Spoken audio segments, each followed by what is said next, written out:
Good morning. Good morning. Welcome, everybody. This is the morning show brought to you by Helpful for Life. I'm Reed Garcia.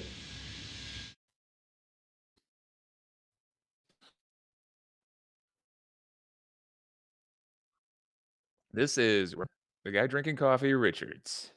Hi, Drinking Coffee Richards. Nice to have you. And today we actually get to say we are filmed in front of a live audience.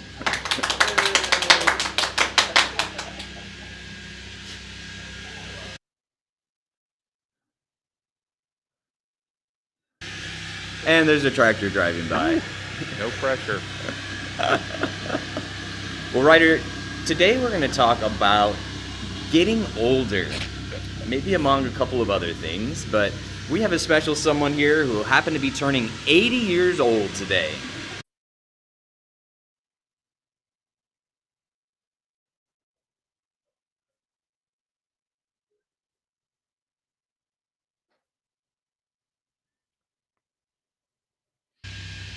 I didn't catch almost any of that, Reed. There's a lot of attenuation on the signal.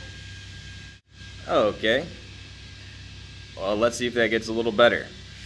If not, I guess we'll just figure it out.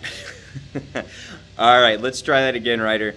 I said Yeah, today we we are. could just both take turns talking about Yeah. whatever we want. Oh, also very true. Also very true.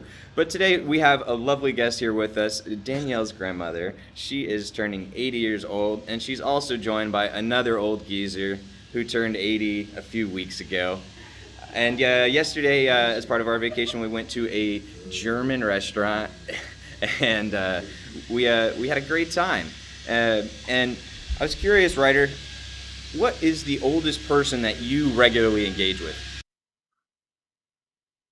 Oh, man, probably you, Reed. Yeah, that's good. Real right, real right. Yeah. No, that's a great question. Probably people in their mid 50s is about as high as I've been engaging with lately. Well, there was so a few weeks ago, I went to Colorado and I was at UC Boulder, and they had on the side of their building, it was a quote etched in stone, and it was something along the lines of, I'm paraphrasing, but the man who only knows his generation has not lived. Yeah, good trying to get to know the younger generation, but I think the older generation could teach me a whole lot more. Yeah, and you joke, but I do think going younger and older is important because there's plenty that the youth could teach at both of us, right? I'm sure there's plenty, if Oh nothing yeah. else, plenty of internet memes that we could learn about, huh? Yeah, no, I've got grandparents that well, I've got a grandmother that's still left that I haven't been around to see in a while, and I need to go do that, make some time for that. But it is fascinating every time I hang out with her. Some little bit of wisdom or some story comes out that's I don't know, puts a lot of things in perspective, especially because they ended up living through the tail end of the Depression. So it's pretty fascinating stuff. Yeah, I'm glad you brought up that the depression because that was one of the things that my mother-in-law put out here today was things going on in 1941, and it's easy to forget just how long ago that was. And I joke with you all the time about how old you are, but you're barely even halfway there. Yeah, I still have a depression to look forward to. Hooray. That's a good way to put it. Well, one of the things I wanted to talk about getting older was the importance of engaging with people from different generations, and especially the older generations. And I'll start off with a question. I was curious about you or your wife and any observance you guys had when y'all were in Japan and how they treated the elderly people there.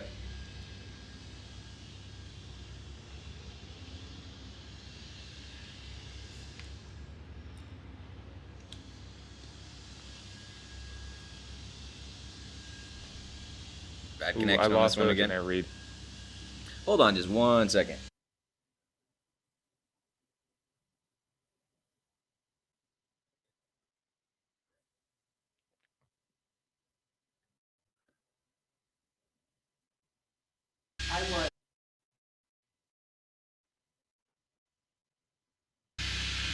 All right, Ryder. Let's see if we made one minor tweak. Let's see if that changes the internet a little bit. I was asking if you have heard any, or sorry, not if you've heard, but whenever your wife lived in Japan and when you went and visited, if there were any big, anything you guys noticed about how they treated the elderly people there. Oh man, they are a much more respectful culture when it comes to age and when it comes to society in general, and treating different people with sort of deference, or everybody with deference on a certain level. Like it's a very polite society. But yes, the older people were still cherished. Their wisdom was still cherished. And I'm not sure if that's across the board, but in the communities that we were in, there was a lot of discussion about that as well. When we're talking about the 1940s, then Japan was, of course, bombed by us at the end of World War II. And so that's a culture that went through some real hardship and has worked hard to sort of overcome the sort of, I think, depressional stigma that I think they felt they were going into after that loss in World War II. And so those Yeah, older people are a gateway to that time.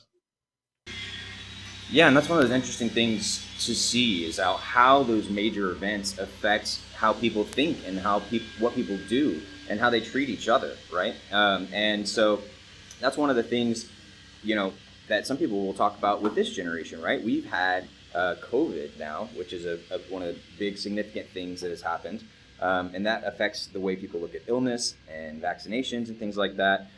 Whereas people who came back from World War I or World War II, like they that not only were the people there severely infected, but everyone around them, right, was affected as well. And especially with World War II, for example, because that was really a worldwide, or at least in the nations involved, everyone was involved, right? They had the victory gardens back at home, and they had this idea of doing more for the other, right, and doing more for the larger community, rather than just caring about themselves and things like that, right? And clearly here in America, we've moved a little bit away from that, huh?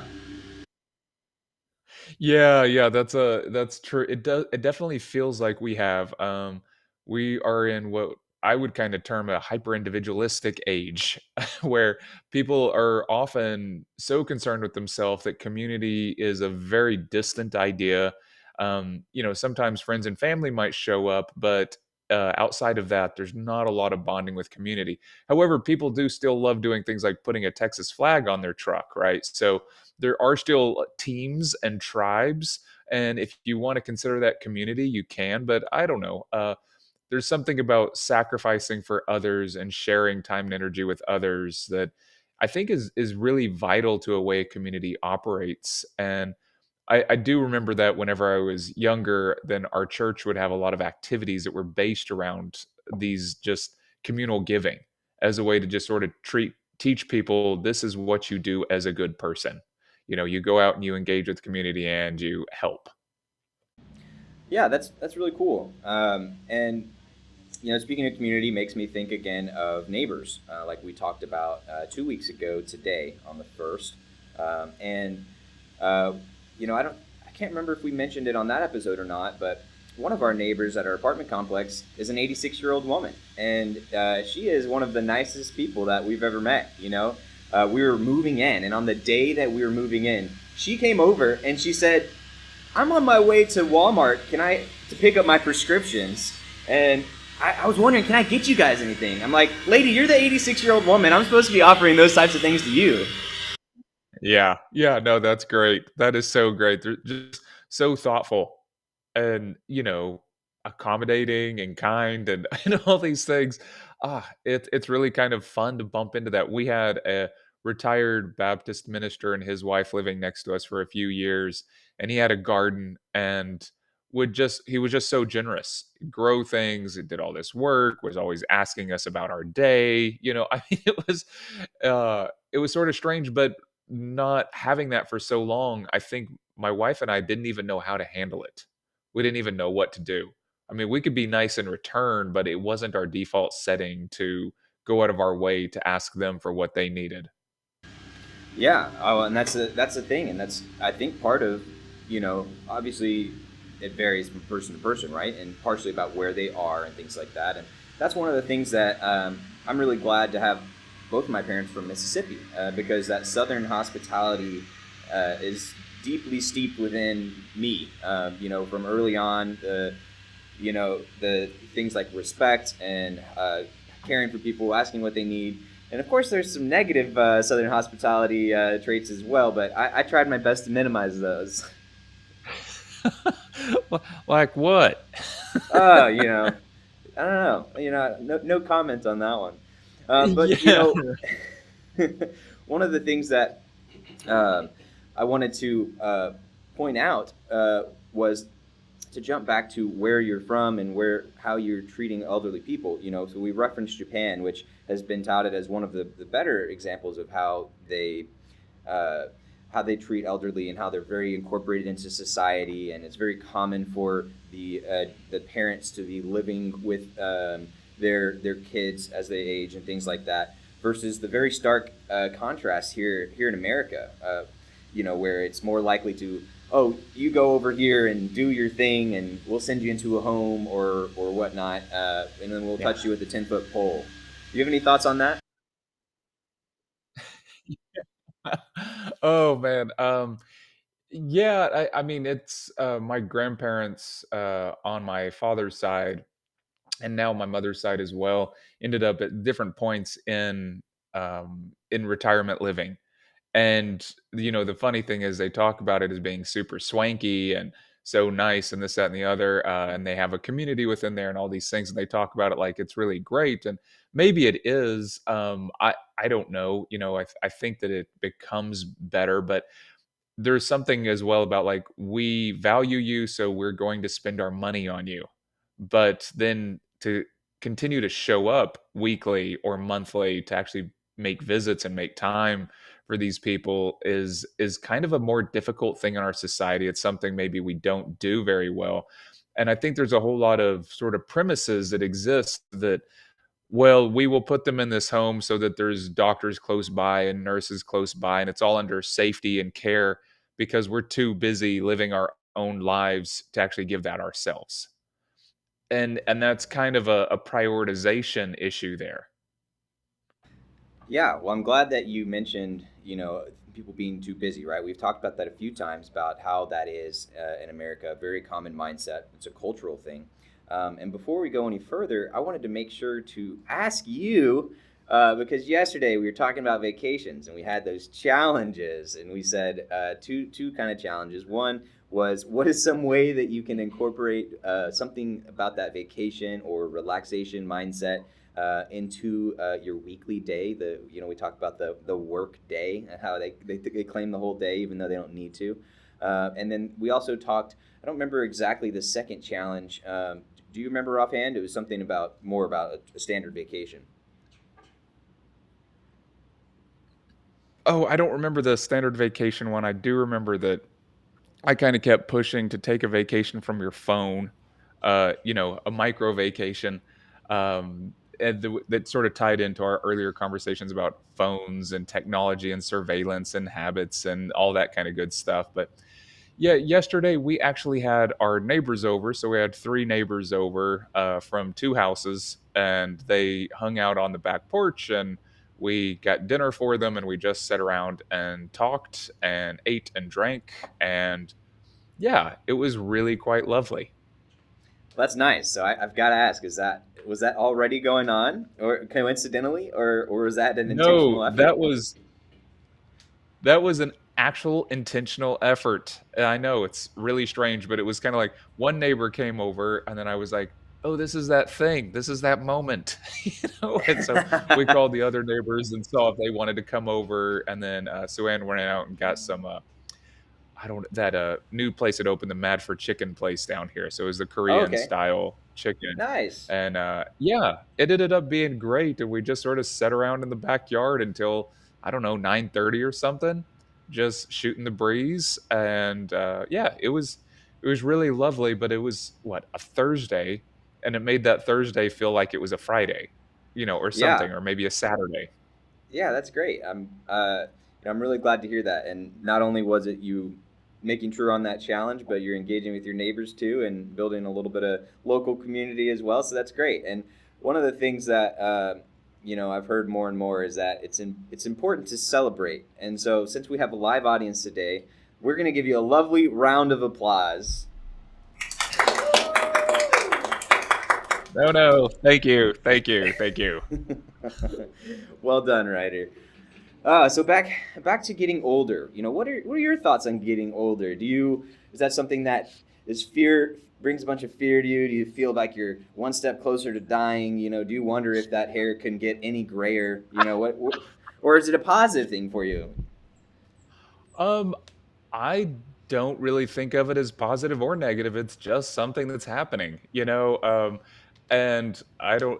I've been told before that because I'm a guy, then guys seem to age gracefully, and we don't have to worry about anything or do anything. And so there's this kind of I don't know, stereotype of that aging is hard on women due to the way our society sort of builds and shapes women, but it's easy on men. And I don't know if that's necessarily true or not, but it is a stereotype that was brought up to me, I think just 2 days ago. Somebody was talking about this with me. And I've had two or three female friends in their 50s that talk about becoming invisible. As they age, they discuss becoming invisible. And I thought that was a very strange notion, but an interesting one, that it's coming from multiple sources, that women are just, at least a couple of them, are tremendously afraid of, as they get older, becoming less and less relevant. And this would be the kind of thing that we're talking about in Japan. You don't want to become less relevant as you get older. You want to become, a source of wisdom for other people or something along those lines. The idea that you would be, because you get older and maybe less attractive, you would then be an object of scorn or pity, really says a lot about a culture if that's what's going on. Yeah, I've heard that too. That as you get older and as women get older, especially here in America, there is that tendency for people to look at them less, if you will, and for them to feel more invisible. And I think that is a problem with the fact that, one, over sexualization in our culture, right? I mean, and the importance of beauty and things like that, is, especially ever since, it's been going on for a very long time, but especially with print media and then TV, and then now, of course, the internet, right? And all of the reality shows and all of the surgeries and all of the various things you can get, which is kind of ironic, actually, because, it was just earlier this week. Danielle had on one of these Real Housewives shows, and I don't remember who it was, but one of my friends was with me. He's like, I just don't get it. Like, do some people think all of that plastic surgery? Do rich people think that a bunch of plastic surgery looks good? Because I just objectively don't think that looks that good. No, I know. I don't either, but I would have to assume that it's based on the tribe or group that you're hanging out with, right? It immediately makes me think of like there's indigenous tribes that have, tattooing practices, or what was it? The Aztecs used to actually slope the forehead. They'd like do these weird body modifications, and that's all got to be tribal beauty. And the idea that there would be a kind of tribal beauty that involves, disfiguring yourself in the name of beauty, like there, I think that's pretty rich and prevalent. I don't know. Does that line up at Yeah. all? Well, I don't know. It's a good question. And another one that came to mind is like, there's I don't know which country, but the neck elongation, and then in I believe it was China, where they actually would break the women's feet to keep them really small and fit them in really short small shoes, because that was seen as a sign of beauty. And then of course there's the opposite too. And I'm not that familiar with it, so this may be completely wrong, but in a lot of the Hawaiian and I forget the term for those kind of Southeast Asian, a bunch of Polynesia, that type of area. Like, Mhm. people are very large, right? And that's celebrated, and also even just historically speaking, especially like way back when, being large and having a lot of fat was seen as a great thing, because that meant you were well fed, right? When having Yeah, yeah. food was a sign of status, right? Whereas today is not as strong of a sign. But yeah, that how as we're talking about how women start to feel invisible as they get older. And in America, I think that is one, it is related to beauty, but another thought that I had was that it's related to power as well, and especially in Mhm. where historically speaking, such a man-driven country, where we're seeing that a little less, right? And you've seen more progress on that. Do you think that is related to it at all? Yeah, there's some interesting things there as well. I think we're sort of shifting over from sort of ageism and kind of looking at these things about aging and now talking about it in terms of sort of power and beauty and how those are perpetuated. And there's something really interesting about that idea that as you age, as your beauty wanes, then you try to make up for it in an alternate way, either by maintaining beauty or becoming more beautiful, or as men, sometimes it's by becoming more wealthy and then exerting that influence in other ways. I remember reading a long time ago, and I'm going to probably get this wrong, but there's these kind of Vedic principles of age that are not something our society really hangs on to very well. But we do have kind of a framework for it that when you're younger, maybe you're hungry and you're curious and you're moving throughout the world, sort of consuming things and looking for yourself. You're trying to sort of find yourself. And then at some point, you end up in your early 20s, maybe finding yourself. And then you start kicking into this ambition phase, and this is sort of a phase where you're trying to test yourself against the limits of the world and just see what you're capable of. And this kind of goes for a while. And then eventually, when you get older, it starts to become about legacy, and it starts to become more and more about like what you can offer back to the community. So there's these ideas that as you age, your focus changes over time. And this being sort of from a different culture is not really something that we pay a whole lot of attention to, but it's probably happening nonetheless. That when you're younger, you're curious, you're out looking around, trying to figure yourself out, looking for the meaning of life or something. Midway through, you kind of go, you know what, forget the meaning of life. I'm just going to work and see what I can do in this space, and I'm going to become powerful or good within this space. And then eventually, sort of moving back into, I want to now engage with people around me. I want to engage with my community. And then I want to see eventually what I can give back to society. So I'm just sort of reiterating those points again. But it's interesting, if we thought of society more in those terms, we would probably realize that your power doesn't need to be that you're always beautiful, right? That's something Yeah. for the younger people to care about. When you get older, you should have a different set of concerns, and we could more naturally transition ourselves into those concerns. Um, yeah, no, that is interesting. And real quick though, I wanted to poll our audience because we have them here. So we're talking about whether or not the it's harder to as a woman ages or harder as a man ages. So I want to pose that question to you guys over here. Do you think that it is? You can do it with your applause. Do you think it's harder for a woman to age, or do you think that it's harder for a man to age? Oh, we've got crickets over here. We have Wait, confirmed it how here many with our people in sample your size of there's one person over here. No, I'm just kidding. There's 4 or 5 people over here. So that is you heard it here first. This is a very official study. Lots of scientific things were done.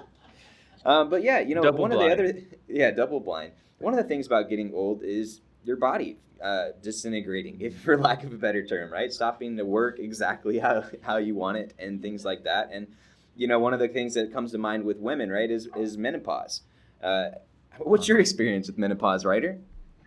Yeah. um, there years ago, and this is a little bit inappropriate, but I had a friend who just declared that all women that hit 50 go crazy.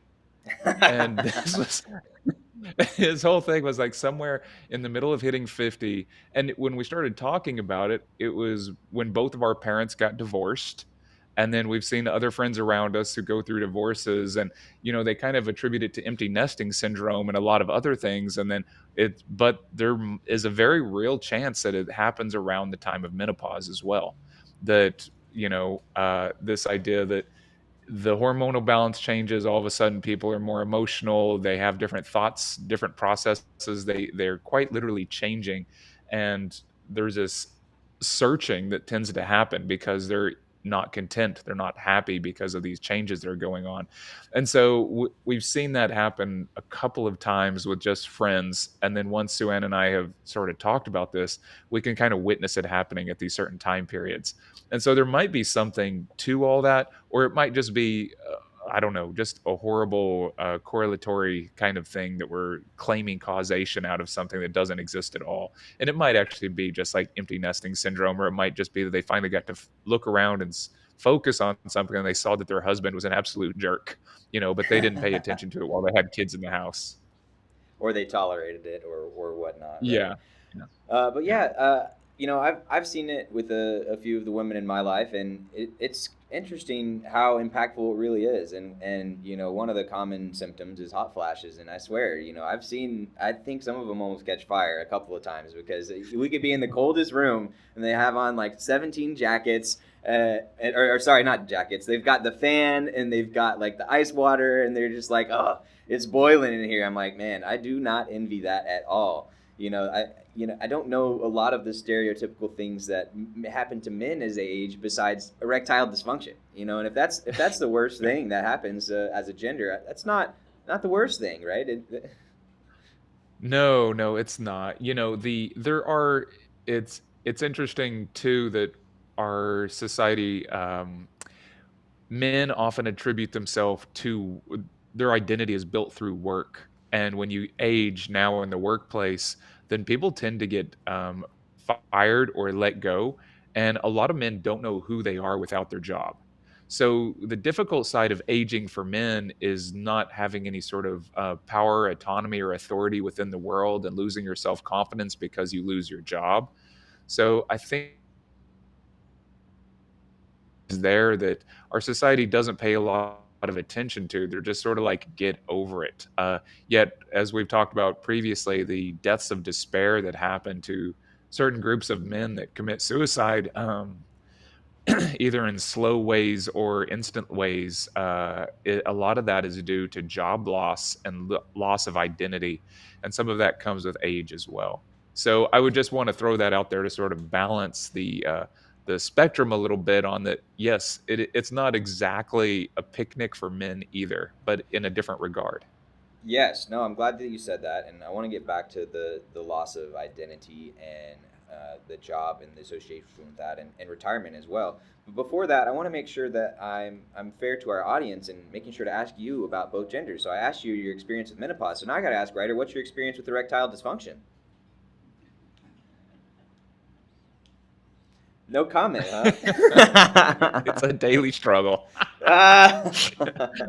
Yeah. uh, so yeah, so let's talk about the loss of the job and identity and things like that, because and that is one of the things, right? Whether or not retirement is a thing and how that will change, and we can talk about that in a second. But you're right in the fact that, especially in these stereotypical roles, which both within America, but also within a lot of the major religions, right? Having the man as the the provider for the house, and he is the one who goes out and originally slayed the beast, but now he slays the keyboard, and he is bringing home the bacon, he's providing, and then after he's done working, and then he has nothing to do all day, and then there's some people who are like, I greatly look forward to that and I will have no problem, and there's other people who are like, I'm never retiring. Where on that spectrum do you fall? Oh, I'm in the never retire category. Um, I, you know, a while back I started trying to work out more, and the reason I was wanting to work out more is so that whenever I transition more into retirement, which I consider just spending more time building things, right? Maybe not spending as much time sitting at a keyboard, but I want to be strong enough to lift a sheet of plywood. I want to be, so a lot of my goals are based around these ideas of like, you don't want to mess up your back, so you better start working out now. It's some of that kind of stuff that is sort of thinking long term about where I want to be when I get to certain ages. And I'm thinking about physical capabilities, but yeah, the idea that I wouldn't be doing something is very, very bizarre to me. I have a hard time wrapping my head around it.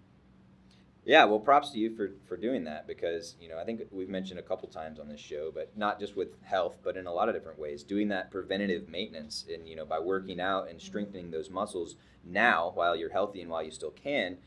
One, that probably keeps you healthier longer, right? And it keeps you stronger longer, and as you age, it will enable you to do more of that. So let's talk about one other way that the body fails as you get older, and that's the brain, right? It gets harder to remember things. You can't process things like you used to be able to, and I've certainly seen that a lot. And I've seen that some with my lovely octogenarians over here, but I've also seen that in some people who are younger in their 50s and 60s, and some of them I've talked with about it, and they've said about how, oh, I used to be able to do this, or I used to be able to, when I was playing this game, I used to be able to think 5 steps ahead, and I used to be able to have a conversation at the same time, and now I've got to really focus and really think about it, and it's just not the same, and that is really tough because the body is easy to, like, not easy, but it's easier to understand, like, oh, this is a mechanical thing, it's gonna wear down over time, like, I get that, but my brain, that's the one thing that, until, besides age and time, like, nobody can take from you, right? Yeah, it's a really good point, and at least we kind of assume that the brain can be something that can't be taken from us, right? That it's the core of who we are. We really sort of align those two, and that sort of body mind connection is really important. But we tend to privilege the mind over the body in an interesting regard. We give it more credence, but we also give it less training. Like, we understand you need to train your body, but we don't often spend time training our mind. On a kind of example of that was my grandpa on my father's side.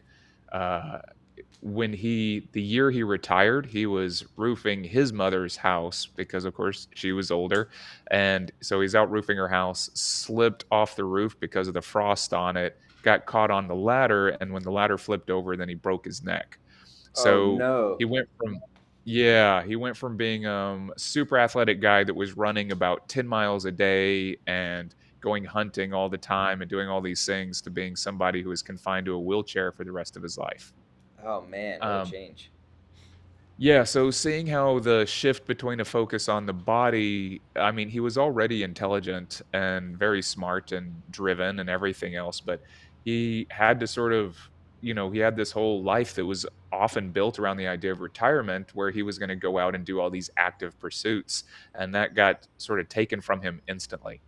And so instead, he started having to work more on his mind, and because it was one of his major tools to interact and engage through the world. So when it came to things like playing dominoes, he would win every competition. Whenever it came to things like, he would do crossword puzzles, except for he would memorize the entire thing. And so I would walk over and sit next to him, and he would just be like, "Okay," and he would just start telling me things, and I would just start at the top, and I would fill the whole thing out in one shot with him telling me all of the answers. So he would do Dang. crossword puzzles in his head, and when I would sort of see that it was one of the things he was doing intentionally, he couldn't really physically train anymore, but he was doing mental training all the time. No, I think that's a really important concept. The fact that you need to be training your brain, just like you need to be training your body. And I mentioned, I think it was when we had Known on, a couple of Wednesdays ago. We were talking about mental health, and I talked about the emotional fitness class that I took, right, which is one aspect of the brain, and that was there. They alluded to, and they were using that gym model, like, hey, you go work out your body. Now you need to go work out your emotional side, right? And you brought up games a couple of times, and I've mentioned it as well. And I want to point out that not only are those just for fun or entertainment, right, but they are serving a purpose as well, and they are forcing you to think. They're forcing you to remember, and that's actually one thing that I've noticed that these lovely old people over here do a great job of. Every morning they get on and they play these games, and some of them are word games, some of them are memory games, some of them are like find the thing in the in the on the screen type of the games. And some people might look at that and be like, "Oh, they're just playing games," but no, they're keeping themselves, able-bodied, and they're being helping drive their memory better. And in that way, whenever I say, "Oh, nice to see you," she's not like, "Oh, hello, Tyler." She says, "Oh, hello, Reed," because she knows who I am, and she's able to remember those things. That's what she's doing on the phone. She's using the face capture. She's letting Yes, her yes, phone recognize for it. These, you think they're games, but they're pretty wily.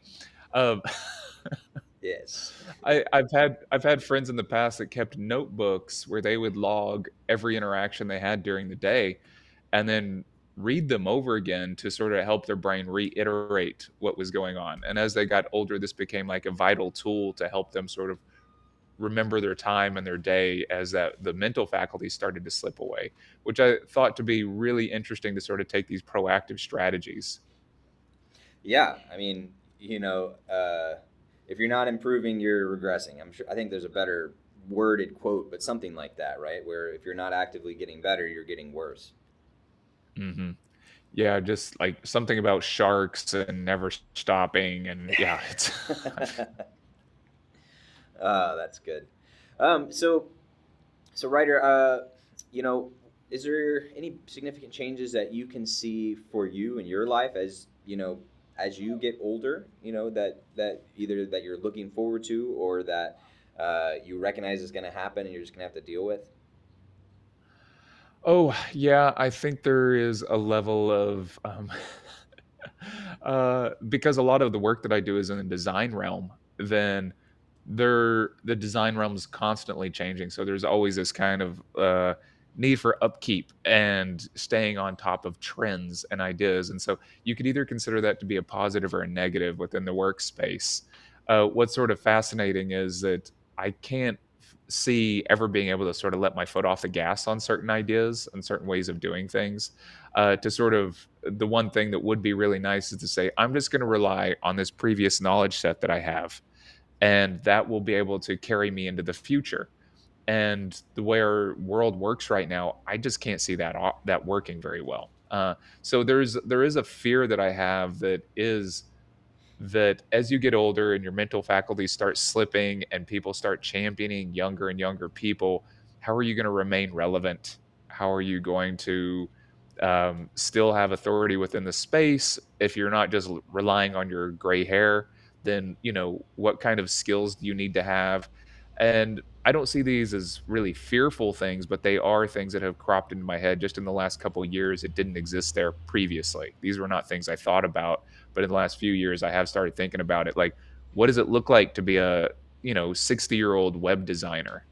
Like, is that Yeah. even possible now? Does anyone care about that person? Or would you instantly just go with the younger, hipper kid from the Ukraine?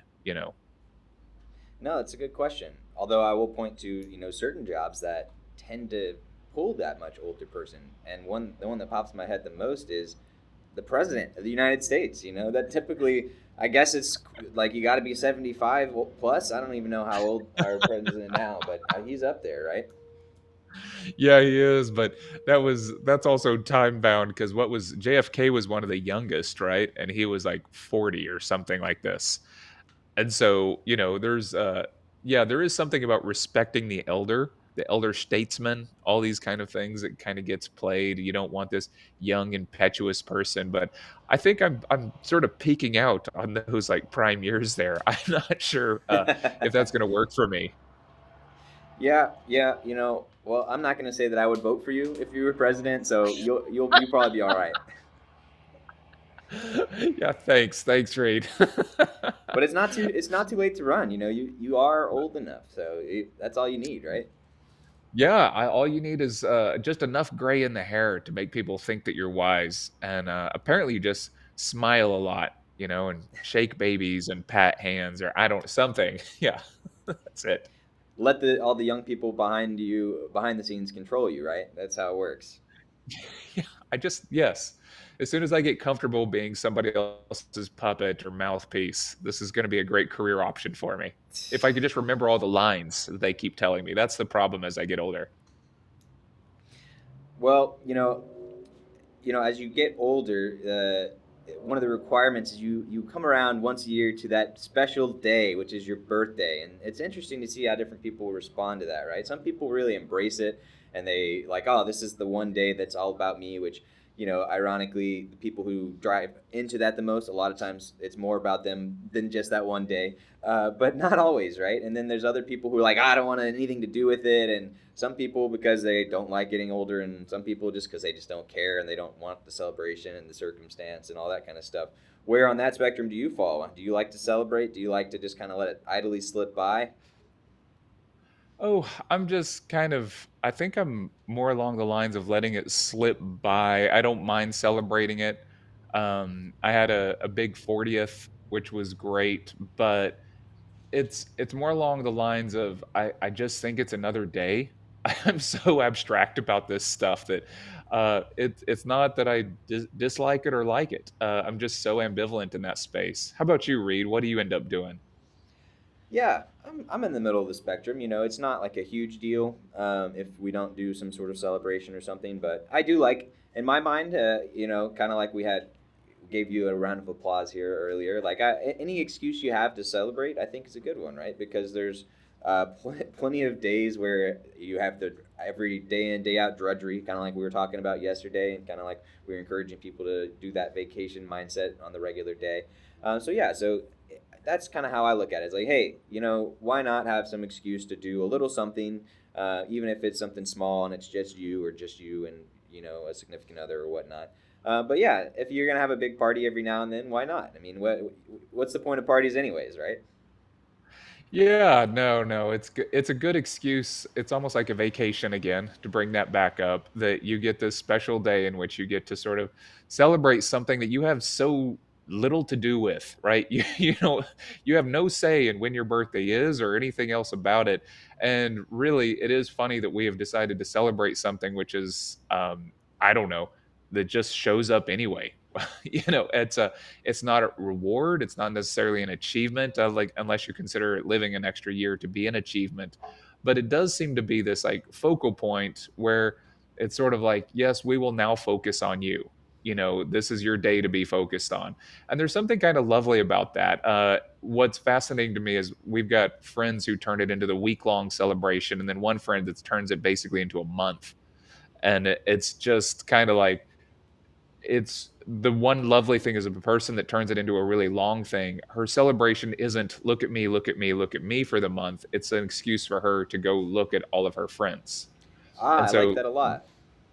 yeah, so instead of the reversal of it's my birthday, it's like everyone's like, "Oh boy, we're lucky it's her birthday right now because she's going to like cook for us and bring us food and hang out." And you know, it's this kind of and I love that idea. I love the idea that you would use this chance to celebrate for yourself as a chance to like re-engage with friends.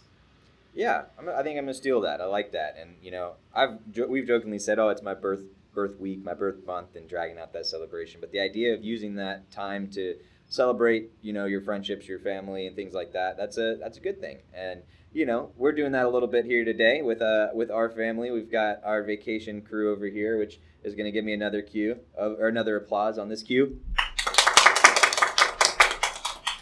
You know, I just got to abuse the live audience while we have it. And with that, let's unless there's one last thing I wanted to mention about birthdays is you know, one thing that my mom always says is, oh, if it's my birthday, she says, well, it's my birthing day, and I'm like, you're right, it is a special day for you as well. So for those moms out there or dads, you know, dads have to work really hard during pregnancy. You know, you get to celebrate your birthing days as well. But let's take advantage of this live audience here and do something just a little bit crazy. And let's just have you guys yell out topics, and then we'll have Ryder pick one of the ones you guys yell out. It could be whatever under the sun. Just yell them out. Nothing's wrong. Literally any word that comes to mind. Dogs. Dogs. All right. What else? Cats. Cats. Oh, we got a cats and not cats. All right, we got dogs and not cats and cats. Which of those would you like to pull from, Ryder? I you know, I would like to pull from the cats category. The cats category. That's suiting because you have an Oh. upside down cat hanging behind you in a drawing form, or at least that's what it looks like from here. Yes. Oh, that's what it is. Yeah, that's one of my wife's drawings, and we have a couple of cats. If I had to talk about anything with cats, it would be that I always was a dog person, and then I got married, and we had cats, and you know what? Cats are pretty cute, and I'm starting to Cats are pretty slowly come cute, around. huh? It's only taken 13 years. You know, it's funny because a Yeah, lot it just of took a lot of 13 years to finally sway me. yeah, 13 years, huh? Well, it's funny because a lot of people who start to say they like cats are like, oh, I like this cat because it's kind of like a dog. It's like a dog but different, you know. Where on the spectrum of cats do your cats fall? Because you know, at least from what I've heard, I've never owned one myself, but you get the ones that are just extremely mean and territorial and that type of thing, and then you have ones that they come up to you and they rub up on your legs, and some of them even hop up in your lap and demand that you pet them, all those types of things. And then of course there's some cats that you just don't ever see. They're always hiding around the house or outside. Where on the cat spectrum do your cats fall? Yeah, so we have two. We have Mochi and Ninja. They're both black cats. Um, Mochi and Ninja. Those sound Ninja like some is one Japanese of the inspired Heidi names. cats. Yes, indeed. um, but yeah, the we have one that since we're talking about aging, it's been interesting that this was a very sort of regal, graceful animal that would hardly ever deign to be around humans. Just kind of would just kind of casually walk around in circles and had that sort of disdain for everything that is that really snobby cat trait. And then as that cat has gotten older and older, it has become such a lap cat. It now is just every time Suan sits down, it's instantly in Suan's lap. It's one of these things where that cat has sort of changed its personality over time. And then the ninja, that cat loves to hide. It's kind of a you would think ninja is in a warrior, but it's more like hiding all the time, kind of scared cat. But this cat is also a little bit like a dog.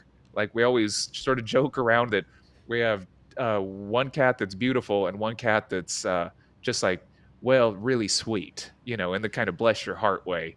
And Ninja's That's actually how just not people maybe the described us, brightest Ryder. cat out there. So, but that's why I love him. Oh, that's nice. What's that? I said, oh, that's kind of how people described us as well. That nice, beautiful combo with Yeah, that. there's Yeah. one who's yeah, there's one of us who's really smart and the other one is just really nice. Yes, really nice. That's why we keep them around. Well, I I've enjoyed the few cats that I have been around, but I still haven't decided how much I want one myself, and part of that's because, man, you got to do kitty litter work, and I don't know what else you have to do to take care of a cat. Oh, I don't. Well, we had one cat when I first, Suanne and I were first getting together, that her older cat was trained to use the bathroom on the toilet. So there was no kitty litter. The cat would hop up onto the toilet seat, use the bathroom, and then Suanne would flush it. But there are cat ways you can train the cats to actually flush the toilet when they're done. You use that sort of scraping instinct that they use to cover their poop, and you convert that into a pulling on the toilet handle instinct. And so that's a really fascinating little thing that smart cats can figure out. That's impressive. Go ahead. I Norv, I thought you were gotta going to say ask you, something. does it make it? Do cats get more impressive if you know that you could train them to go to the bathroom on a toilet and flush it? I don't think so. That's funny. You don't have to train her to go to the kitty litter. I know, right? Well, you know what, Ryder? One of the other things about getting older is that you are losing time. And so for today, I thought we would have a nice little celebration and I would give you the gift of some time back. And so today, we're going to end a little bit early. And so I'm going to go get my coffee. I'm going to go relax. I'm going to go turn off all my electronic devices and escape to the vacation. That sounds lovely, Reed. You have a good time out there. And yeah, enjoy yourself because when you get back next week, we have to get back into the grind. Back into the grind indeed. But I'm not going to let you or our viewers off that easily, or our live audience. The challenge for today is to go engage with someone who is older than you. And, in my case, I have the privilege of engaging with Ryder on a daily basis. So I've got some of that age checked off. But I also would That's encourage great. people. Thanks. Yeah, you're welcome. I would encourage people to go another generation higher and find someone who is old over 65, right? And find someone who you can engage with and spend some time with and talk with and ask them about their lives, because guess what, at the very least, I bet they've got some pretty good stories.